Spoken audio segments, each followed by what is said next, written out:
우리 교회 1층 현관문 그 출입문에 문이 크기 때문에 열쇠가 위아래로 2개 설치되어 있습니다. 위쪽에 하나, 아래쪽에 하나, 열쇠 2개를 제가 갖고 있는데요. 이 2개 열쇠를 꺼내서 책상 위에 놓고 이렇게 보면 겉모양이 전혀 차이가 없습니다. 거의 똑같습니다. 그래서 어떤 때는 헷갈리기도 하고, 그래서 아래쪽 열쇠를 위쪽 키에다가 꽂기도 하고 실수를 할 때가 있습니다. 겉모양이 아무리 비슷해도 맞는 키가 아니면 열쇠가 열리지 않습니다. 그 열쇠를 열지 못하면 문을 열지 못하는 것이죠.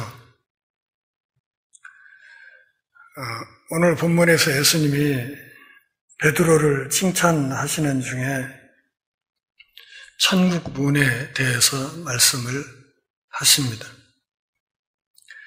열 수도 있고 닫을 수도 있다는 뜻이겠지요. 그리고 그 천국 문에 맞는 열쇠가 있다는 것을 예수님이 은근히 비유로 말씀하고 있다는 것을 알 수 있습니다. 전라도 말로 쇠대라고 하나요? 천국 쇠대. 우리 모두에게 하나님의 천국 쇠대를 하나씩 주셨다고 생각을 하는데 그것이 제대로 맞는 쇠대인지 아닌지 다시 한번 깊이 생각하는 시간이었으면 합니다. 이 천국 열쇠의 핵심은 오늘 본문에서 이야기하듯이 다른 것이 아니라 예수 그리스도에 대한 알미입니다. 다시 말하면 그분을 내가 어떻게 알고 있느냐, 그분을 내가 누구로 알고 있느냐, 한 걸음 더 나아가면 그분과 나의 관계가 도대체 무엇이냐 하는 이것이 이 천국 문을 열고 닫을 수 있는 결정적인 열쇠가 될 수 있다. 이렇게 말하는 것입니다. 13절을 보시면 상황이 지금 빌립보 가이사랴 지방에서 있었던 일이라는 것을 알 수 있습니다. 제자들에게 묻습니다. 사람들이 인자를 누구라고 하는가? 사람들이 나를 누구라 하느냐 이렇게 물을 수도 있었지만 사람들이 예수님을 어떻게 보는가에 대해서 묻는 이 질문에서는 당신을 인자라고 호칭을 했습니다. 빌립보 또는 가이사랴 이것이 우리나라에 있는 땅이 아니어서 성경 지리를 잘 모르는 분들은 좀 낯설 수도 있고 그러기에 그 낯선 생각 때문에 본문을 이해하기 어려울 때가 더러 있습니다. 그냥 쉽게 말씀을 드리면 빌립보 도 가이사랴 시 이렇게 이해하시면 되겠습니다. 빌립보 도 가이사랴 시. 지금 여기는 어디예요? 전북 특별자치도라든가 전라북도 전주시 도 안에 시가 있죠. 처럼 빌립보가 행정구역상 훨씬 넓은 영역입니다. 거기에 가이사랴라는 도시가 있다는 것이죠. 베세다 북쪽 약 40km 지점, 거리로 말하면 여기 전주에서 정읍 정도 거리 되는 그런 곳입니다. 헬몬산 언덕 위에 있는 도시인데 해발 약 340m 정도 되는 곳입니다. 그러니까 높이는, 이 도시가 있는 높이는 우악산 정상 높이와 비슷한 그런 곳입니다. 구약 성경 전체에서 이 가이사랴 지방은 바알 숭배의 중심지였습니다. 그리고 우리가 잘 아는 요단강의 발원지이기도 하죠. 그리고 여기에는 당시 로마 황제를 숭배하는 신전이 세워져 있었습니다. 헤롯 빌립이 가이사 티베리우스를 기념하기 위해서 만들어서 봉헌한 도시입니다. 이것이 여기 빌립보 도의 가이사랴 시입니다. 근데 가이사랴라는 이 도시가 여기 말고도 또 다른 곳에 또 있기 때문에 이것을 구별하기 위해서 빌립보 도 가이사랴 시 이렇게 말. 광주가 두 군데 있죠? 경기도 광주 직할시인가 뭐 하나 있죠. 광역시인가? 예. 그래서 전라도 광주, 경기도 광주 그러듯이 같은 도시가 두 개 있어서 빌립보도 가이사랴 시 이렇게 이야기를 한 거예요. 자, 제가 조금 전에 설명을 드렸듯이 이 지역이 구약시대에 바알 숭배가 아주 성행했던 지역이다. 그 다음에 동시에 당시 헬라 문화권에서 헬라의 신인 판이라는 이름의 신을 모시는 신당이 있던 도시였습니다. 아울러서 살아있는 신으로 숭배되던 로마 황제를 기념해서 세운 도시였습니다. 한마디로 말하면 이 빌립보 도의 가이사랴 시라는 이곳은 어떤 것? 우상이 드글드글하는 동네였다. 여러분, 여기 영머리곡에 넘어가면 그 완산칠봉 밑에 우당촌이 있죠? 우당촌이 있어요. 이 완산칠봉 요 밑에 자락이 전부 옛날 피난민촌이에요. 6.25 때 피난민들이 산비탈이 와서 이렇게 집 짓고 살던 곳이에요. 그리고 가난한 사람들이 많이 모인 곳이다 보니까 또 무당들이 많이 들어와 살던 곳이죠. 그러고 보면 전주 완산교회가 참 어려운 일을 해낸 교회다 이렇게 생각이 돼요. 그 무당촌에 들어가서 교회를 세우고 사역을 하고 여지껏 왔으니까요. 어쨌든 그 우상이 쩔어 있는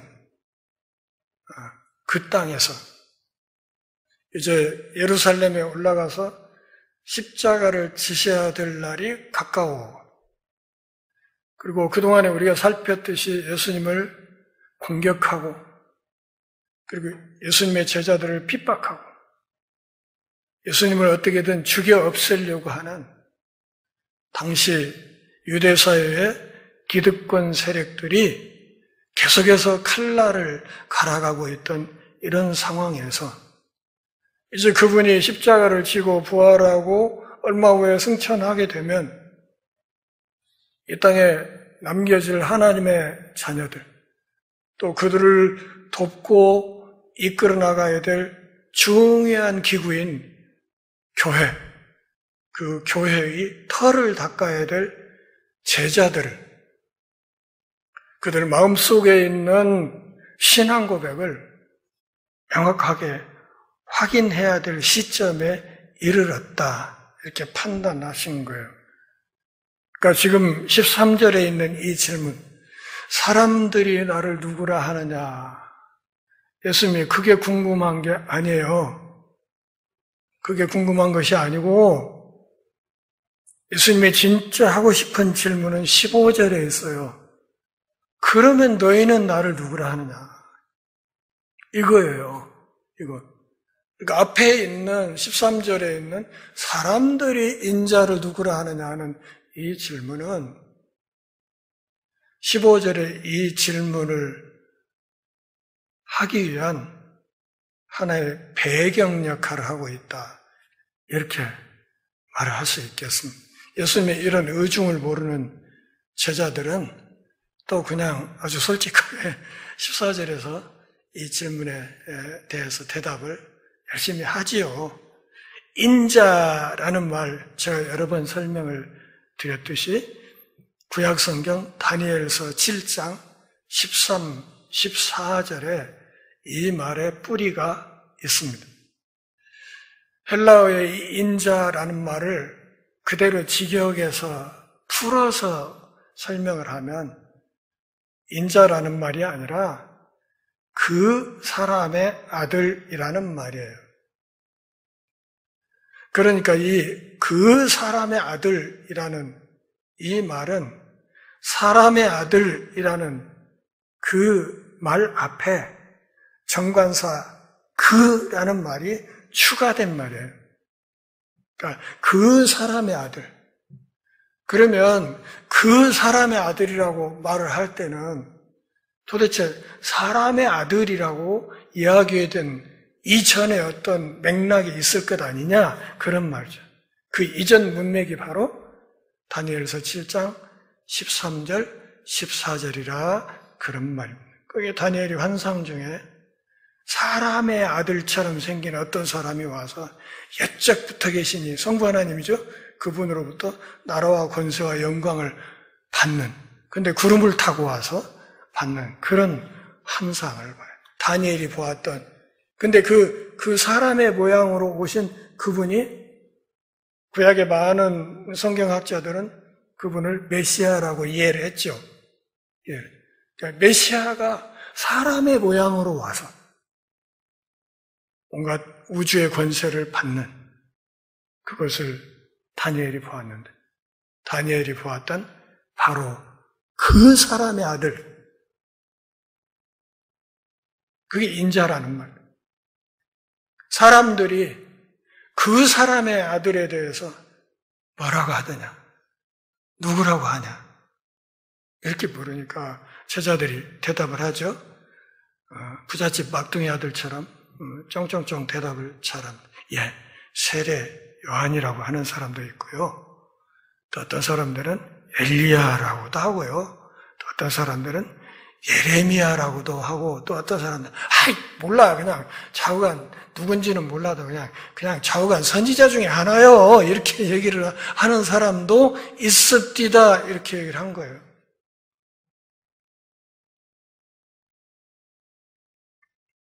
제가 여러분들에게 사람들이 저를 누구라고요? 세례 요한이라고. 엘리야. 예레미야나 선지자 그냥 기절해서 죽어버릴 수도 있어요. 예수님은 그게 아니었어요. 그러니까 15절에 제자들에게 하는 질문으로 볼 때 제자들의 이 대답이 만족스럽다, 아니다, 아니라는 거예요. 아무리 그럴듯해 보여. 당시 유대사회에서 메시아의 전령으로 일컬어지던 사람들이에요. 이 사람들이 다. 세례 요한도 메시아의 전령으로. 심지어는 세례 요한 자체를, 이 사람 자신을 메시아라고까지 추앙하던 그런 분위기였으니까. 세례 요한의 전령으로, 이렇게 메시아의 전령으로 일컬어지던 사람들. 세례 요한이 그랬고, 엘리야가 그랬고, 예레미야가 그랬고, 그 밖에 많은 선지자들이 장차 오실 메시아의 전령으로 일컬어지던 그런 이름들인데, 사람들이 예수님에 대해서 그렇게 메시아의 전령이라고 이야기를 합디다, 이렇게 대답을 했단 말이죠. 이것이 예수님 마음에 흡족하지 않았어요. 왜요? 아무리 비슷해도 아니니까. 여러분 학교에 여기 선생님들 계시는데 사지선택형 문제에서 정답이 3번인 어떤 문제가 있어요. 학생들이 시험을 치렀고 정답이 3번인데 어떤 학생들이 2번 혹은 4번, 그러니까 3번 옆에 있는 답을 찍었다고 해서 가까이 있으니까 4점짜리 2점 주고 그런 건 아니잖아요. 아무리 비슷해도 틀린 건 틀린 거지. 그렇지 않습니까? 그러니까 당신이 메시아인데 메시아의 전령이라고 하는 이 말이 만족스럽지 않았다 이거죠. 그거 아니다. 오늘날 또 사람들이 예수님에 대해서 꽤 좋게 이야기합니다. 기본적으로 세계 4대 성인 중에 하나. 그렇게 일단은 지켜 세우잖아요. 세계 4대 성인이라고 하면 인류 역사를 통틀어서 딱 4명이라는 뜻이에요. 4명. 그러니까 동메달과 아차메달까지 해서 그 안에 꼽을 수 있는 분이라고 지켜 세우니 얼마나 대단한 겁니까, 이게. 세계에서 4명밖에 없는 그 중에 하나로 꼽아주니까. 근데 그런 평가에는 예수님이 만족을 못 하신다. 그런 말이죠. 그래서 15절에서 제자들에게 묻습니다. 너희는 나를 누구라 하느냐? 여러분 성경의 밑줄을 그으세요. 너희는 이라는 말이 성경 원문에서 대단히 강조되어 있어요. 그럼 너희는 그럼 나를 누구라고 해? 사람들은 그런다고 하고 사람들이 뭐 세례 요한이라고도 하고 엘리야라고도 하고 예레미야라고도 하고 선지자 중에 하나라고 한다고 치고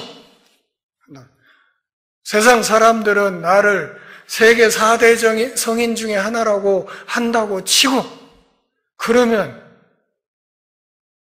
박 집사 너는 나를 누구라고 해? 김 집사 너는 나를 누구라고 해? 오늘 예수님이 그렇게 물으신다. 야 이광우 너는 나를 그러면 누구라고 하는데?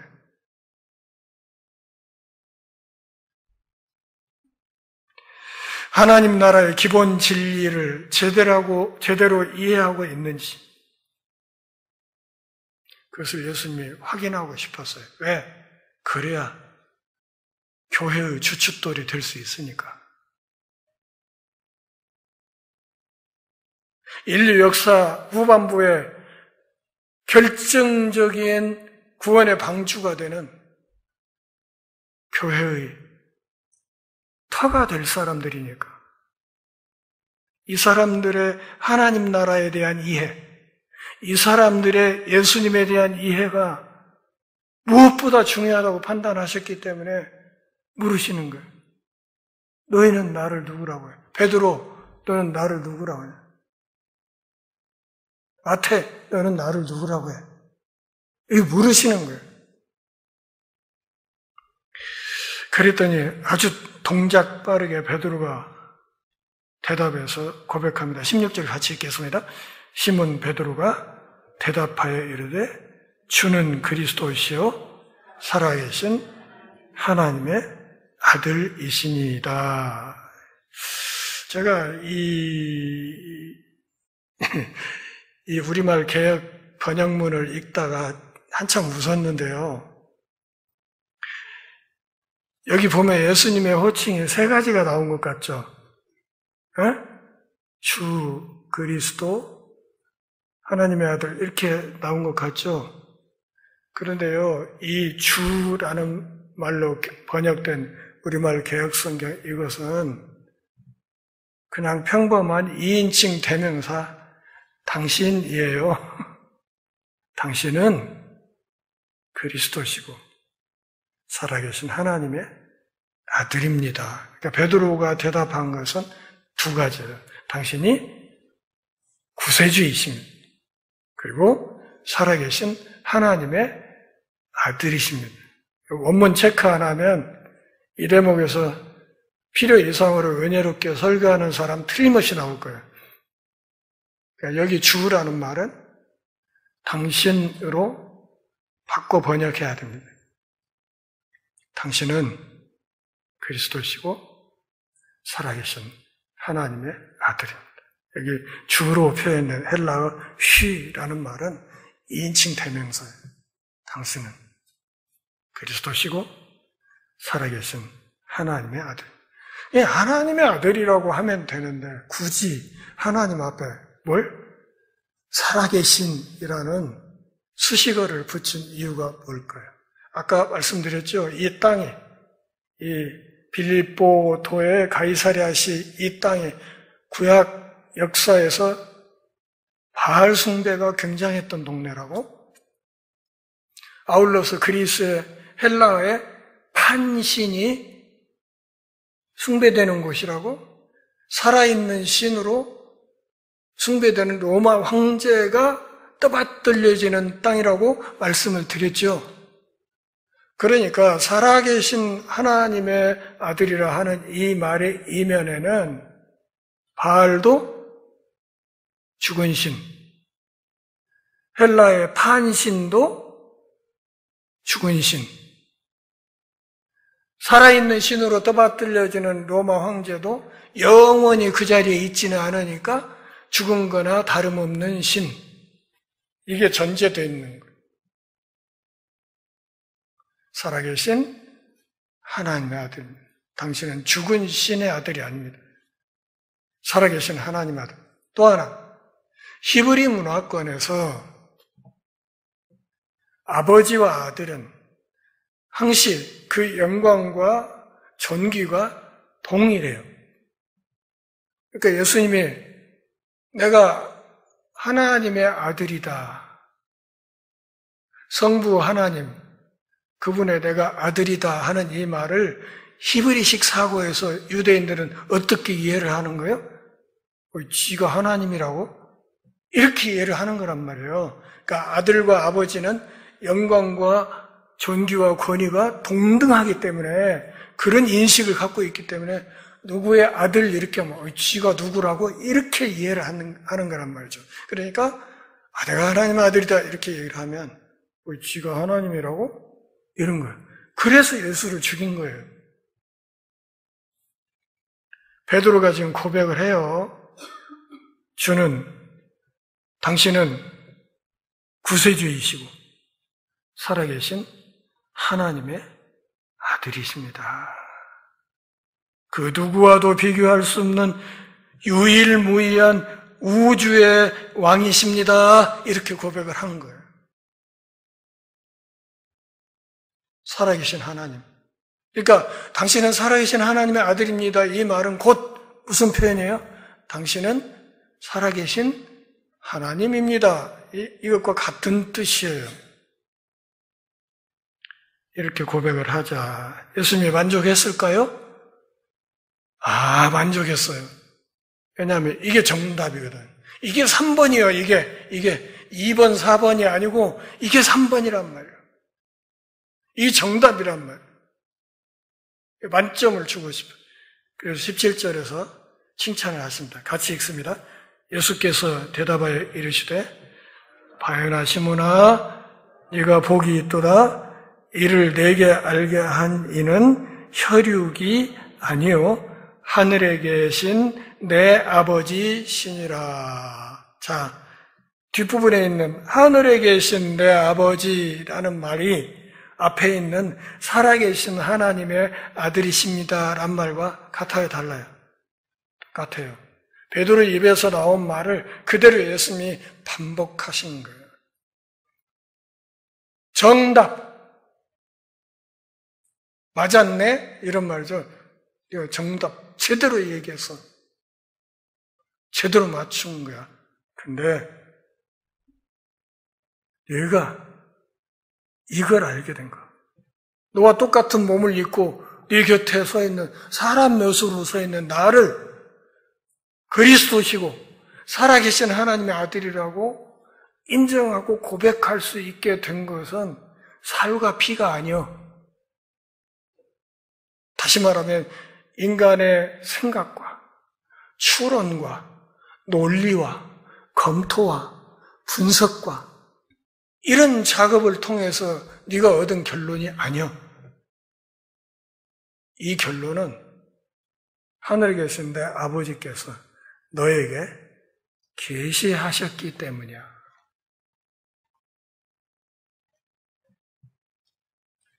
17절 이하의 말씀은 베드로의 고백과 새 언약에 관한 말씀입니다. 예수님이 누구시냐를 알 수 있는 것. 그것은 우리의 이성이 아니라 계시다. 하나님의 계시가 있어야 비로소 그런 인식에 들어간다. 그럼 하나님의 계시하심으로 내 마음속에 예수님이 나의 구세주이시고 나의 주인이시고 그분이 역사의 주인이시고 우주의 왕이시구나 하는 믿음이 생긴다.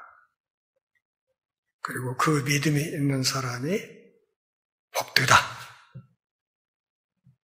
17절에서 그렇게 얘기했잖아요. 네가 복이 있다. 야, 너 복덩이야. 너 아슈레야. 너 진짜 복덩이구나. 이렇게 예수님이 말씀을 하신 거예요. 요한복음 6장 68절, 69절 말씀에서도 베드로가 같은 이야기를 했죠. 영생의 말씀, 그것으로 믿음이 형성됐다고. 영생의 말씀이 뭐예요?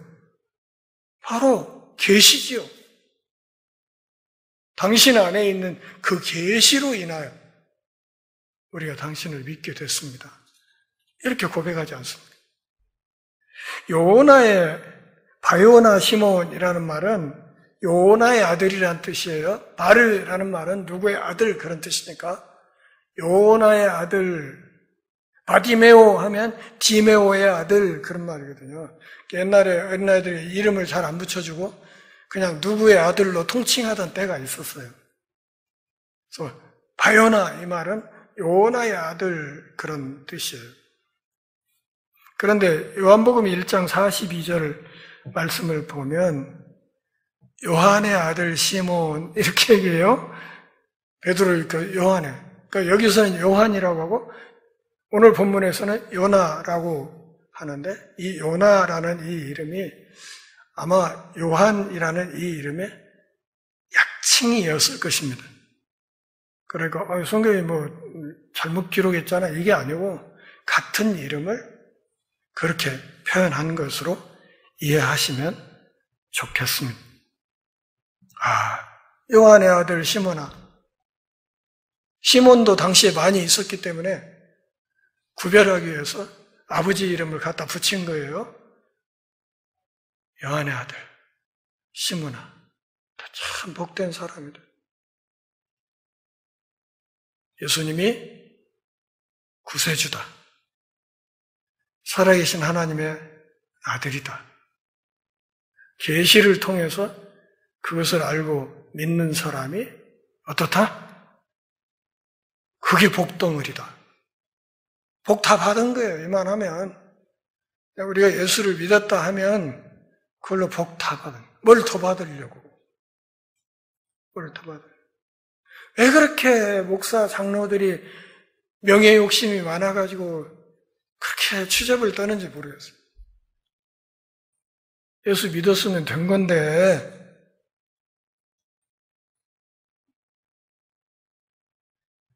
나 참 복된 사람이다. 하나님 아버지가 그 사실을 너에게 계시하셨구나.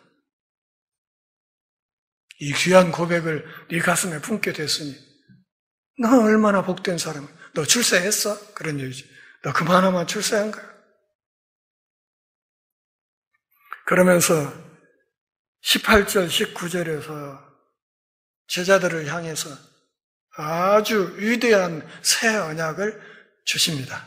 18, 19절 같이 읽어보겠습니다. 또 내가 네게 이르노니 너는 베드로라. 내가 이 반석 위에 내 교회를 세우리니 음부의 권세가 이기지 못하리라. 내가 천국 열쇠를 네게 주리니 네가 땅에서 무엇이든지 매면 하늘에서도 매일 것이요 네가 땅에서 무엇이든지 풀면 하늘에서도 풀리리라. 너 네 이름 베드로지? 헬라어로 페트로스, 남성 단수. 내가 이 반석 위에 페트라, 여성 단수. 페트로스는 베드로의 이름 고유명사고, 그 다음에 나오는 반석, 이 페트라는 여성형 일반 명사예요.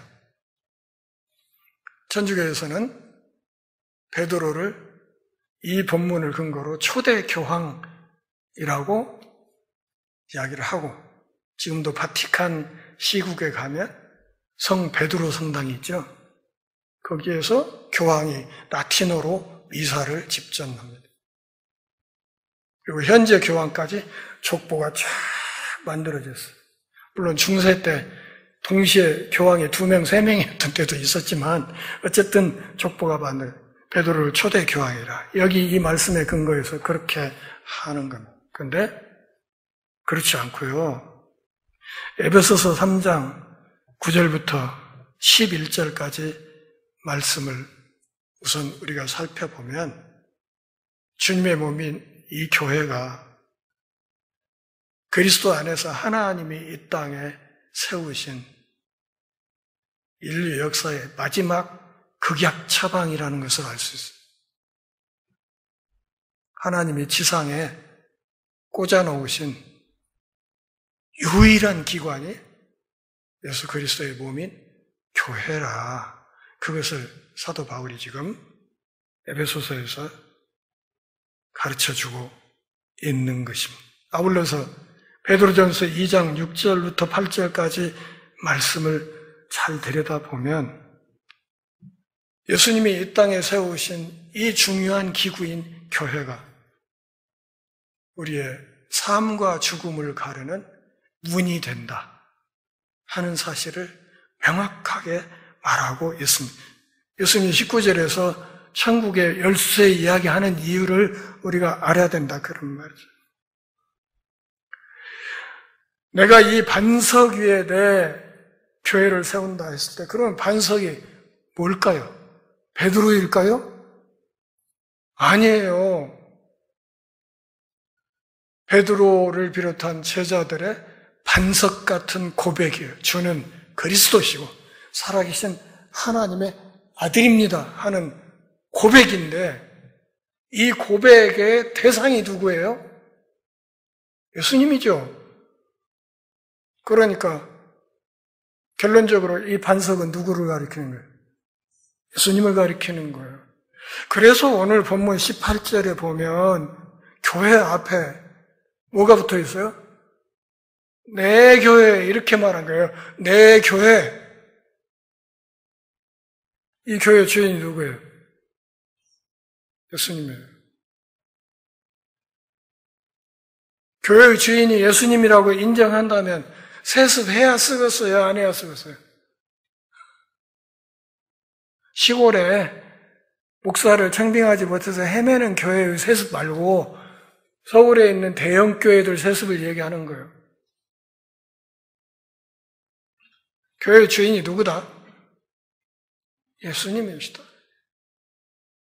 그분이 주인이라. 전에 우리 노예에서 제가 고시부원으로 이렇게 한번 참석을 한 적이 있었는데 어떤 교회 장로 비택된 분이 장로 고시를 치르러 왔어요. 그래가지고 그 문제가 교회의 주인이 누굽니까 하는 문제가 있었어요. 근데 답을 장로 이렇게 써놨어요.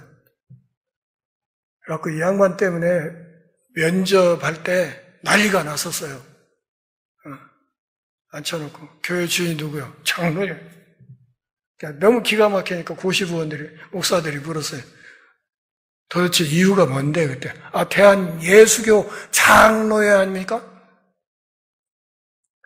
그래가지고 부랴부랴 그 교회 담임 목사를 호출해가지고 한쪽에 데리고 가서 교육 똑바로 다시 시켜라 해가지고 1시간 반인가 늦춰가지고 면접 새로 해가지고 통과시킨 적이 있어요. 교회 주인이 누구라? 그렇습니다. 이거 잊지 마십시오. 교회 주인은 목사도 아니고 장로도 아니고 교인도 아니고 그분이 머리이듯이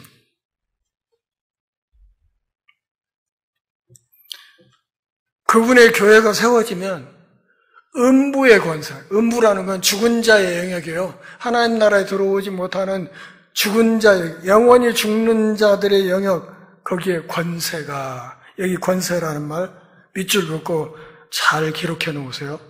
이 헬라어로 필레라는 말인데 이 말은 정확히 번역하면 문이에요. 문. 음부의 문이 이기지 못한다. 다시 말하면 음부가 문을 열어서 하나님의 백성들을 삼키지 못한다, 그런 뜻이에요. 그리고 19절에서 내가 천국 열쇠를 너에게 준다고 했을 때 열쇠라는 말에 전제된 것은 뭐예요? 문이에요. 천국의 문.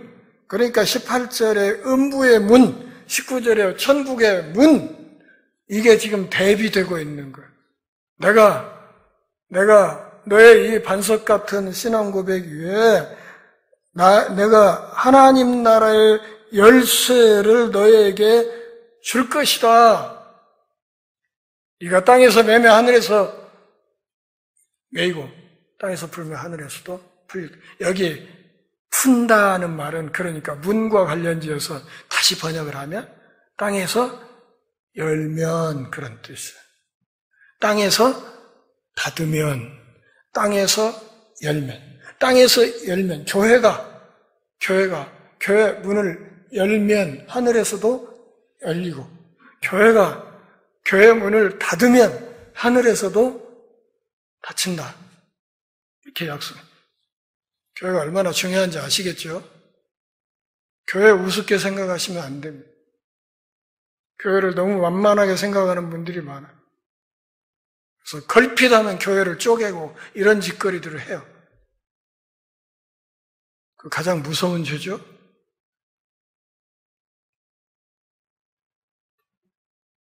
베드로가 전국의 문을 열었습니까?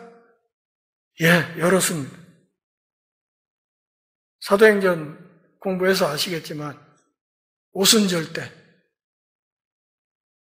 천국 문을 열었습니다. 가이사랴에서 고넬료 집에서 천국 문을 열었습니다. 그가 문을 여니까 이방인들도 하나님 나라 안으로 들어왔습니다. 이거 수요예배 안 나온 분들은 지금 뭔 얘기하는가 하나도 모를 거예요.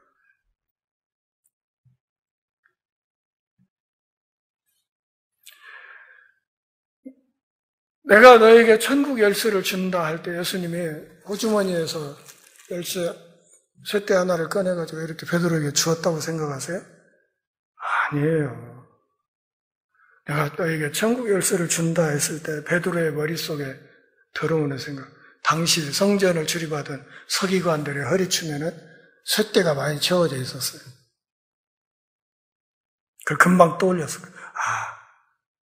새 시대에 새로운 서기관의 역할을 나한테 하라는 거. 했어요. 오순절에. 가이사랴 고넬료 집에서. 했습니다. 그리고 오늘까지 주의 몸된 교회가 이 땅에 세워져 있고 이곳에 전주 열린문교회도 세워져 있는 것입니다. 20절 말씀은 예수님이 아직 때가 아니라고 생각하신 것으로 우리가 알 수 있습니다. 마태복음 18장 18절 그리고 28장 18절부터 20절까지의 말씀을 보면 같은 이야기를 하시는데 28장에서는 베드로 한 사람에게 주신 말씀이 아니라는 게 명확해지죠? 그렇잖아요? 모든 제자들에게 땅끝으로 가서 성삼위 하나님의 이름으로 세례를 주고 내가 너에게 가르쳐 준 바 모든 것을 가르쳐 어떻게? 지키도록 하라 말씀하셨잖아요. 그러면서 또 한 가지 약속을 해. 세상 끝날까지.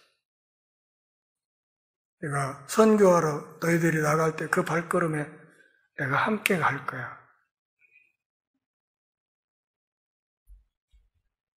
제자들에게 경고하사 자기가 그리스도인 것을 아무에게도 이르지 말라 하시니라. 마가복음 8장 30절에서도 같은 말씀을 하십니다. 아무에게도 말하지 말아라. 왜? 아직 때가 아니다. 아직. 네가 말하는 그리스도가 나라는 것, 살아계신 하나님의 아들이 나라는 것, 그것을 공공연히 드러낼 때는 아직 아니다. 그걸 드러내야 될 때가 있다. 네가 천국 문을 열고 그 사실을 널리 알려야 될 때가 있다. 그때까지는 shut up. 입에 짚어채울 것. 이렇게 말씀을 하십니다. 오늘 이 말씀 안에서 우리가 좀 깊이 생각해야 될 것은 도대체 나는 예수님을 누구라고 생각하는가? 그분이 주인이고 내가 그분의 종이라면 이대로 예배해도 되는가? 이대로 기도해도 되는 것인가? 이대로 살아도 되는 것인가? 예수님이 나를 누구라 하느냐? 머리로 대답할 수 있습니다. 입술로 대답하기 쉽습니다. 그러나 우리의 속마음 깊은 곳에서 마음으로 그리고 나의 삶으로 그분이 주인이라는 것을 드러내는 삶을 살고 있느냐? 이것을 물어볼 필요가 있습니다. 이 물음은 다시 내가 쥐고 있는 천국의 열쇠는 진짜인가?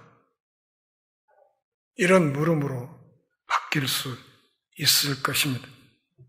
무엇보다도 오늘 본문에서 예수님이 친히 세우신 그분의 교회, 이 교회가 얼마나 귀한 존재인지, 이 교회 문을 열고 드나들 수 있다는 것이 이게 얼마나 큰 복인지를 하나님 앞에서 새롭게 더욱 깊이 깨우쳐 알 수 있기를 바랍니다. 기도하겠습니다. 하나님 아버지, 오늘도 우리가 함께 모여 경배하며 주의 말씀 듣는 은혜 주셔서 고맙습니다. 우리 삶이 다하는 그날까지 주는 그리스도시요 살아계신 하나님의 아들이시며 우리의 주인이시고 역사의 주인이며 우주의 왕이시며 우리 삶의 온전한 주권자이심을 인정하고 우리의 손과 발로 신앙을 고백하며 살아가게 하옵소서. 예수님의 이름으로 기도합니다. 아멘.